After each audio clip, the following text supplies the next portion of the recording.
আজকে আমি ফেসে একটা পটেটোর শীট মাস্ক ব্যবহার করব। সাথে একটা পিল অফ মাস্ক।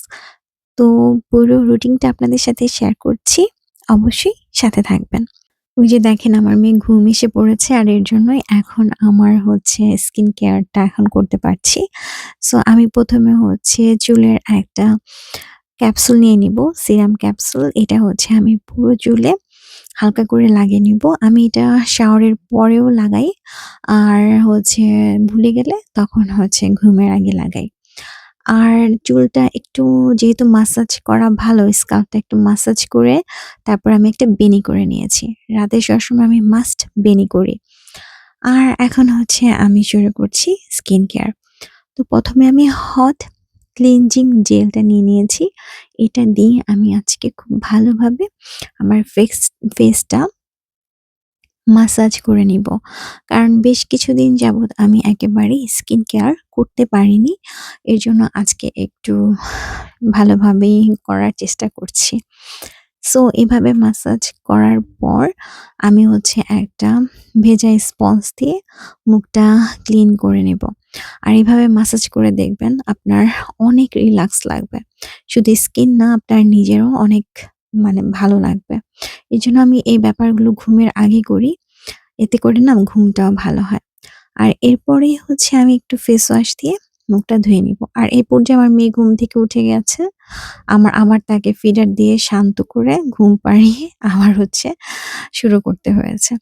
যেহেতু আমার নাকে হোয়াইট হেয়ারস আছে এর জন্য আমি প্লাস্টিকের এই জিনিসটা ব্যবহার করি। খুব আলতোভাবে আম ঘষে ব্যবহার করি। অনেক বেশি জোরে না। এরপর মুখটা আমি ঠান্ডা পানি দিয়ে ধুয়ে নিয়েছি।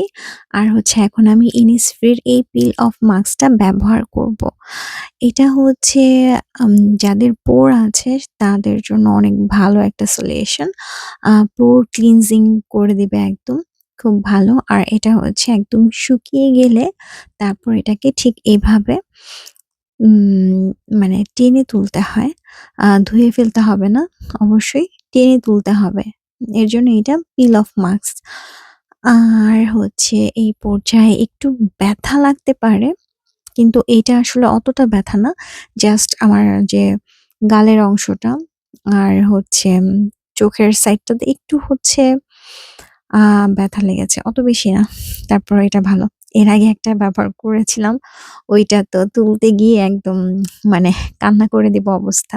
সো এটা অনেক ভালো ছিল। এই যে আমি পুরোটা তুলে ফেলেছি। এটা আপনার মুখটাকে একদম ক্লিন করে ফেলবে। আর আমি আরেকবার মুখটা ধুয়ে এসেছি। আর এখন আমি হচ্ছে একটা শীট মাস্ক ব্যবহার করব। এটা হচ্ছে পটেটোর শীট মাস্ক। আলু তো আমাদের স্কিনের জন্য অনেক ভালো। দাগ দূর করে। স্কিনকে ভালো রাখে, সফট করে। অনেক ভালো কাজেই দেয়। বাট এটার শীট মাস্ক এটা কখনো ভাবিনি। মানে আমি তো দেখার পর ভাবলাম একটা ইউজ করে দেখি। আর ইউজ করার পর আমার খুব ভালো লেগেছে। এটা হচ্ছে কোরিয়ান একটা প্রোডাক্ট। আমি অবশ্যই আবারও ব্যবহার করব। এটা মাস্ট ব্যবহার করব আরকি। তো এই যে আমি সরাসরি মাস্কটা ব্যবহার করেছি। অনেকে হচ্ছে এটার আগে সিরাম ব্যবহার করে, এসেন্স ব্যবহার করে। আমি কিছুই দিচ্ছি না। শুধু এটা। আর এই যে আমার মতো কারা এরকম কিপটামো করেন? প্যাকেটটা আমি আবার যা ছিল কেচে-কুচে ওইটা আমি আমার গলায় দিব। আর হচ্ছে কানের অংশে দিব। এই তো। আর আমি এই শীট মাস্কটা অনেকক্ষণ রাখবো। ১৫-২০ মিনিট বা যতক্ষণ রাখা যায়। এটা তো সহজে শুকাবে না। শুকানোর প্রয়োজনও নেই। আর তারপরে লাস্টে হচ্ছে আমি এই শীট মাস্কটা আমার হাতেও একটু দিয়ে নিব। হ্যাঁ, এটা আমি সবসময় করি। তো এই ছিল আমার আজকের স্কিন কেয়ার। বাই।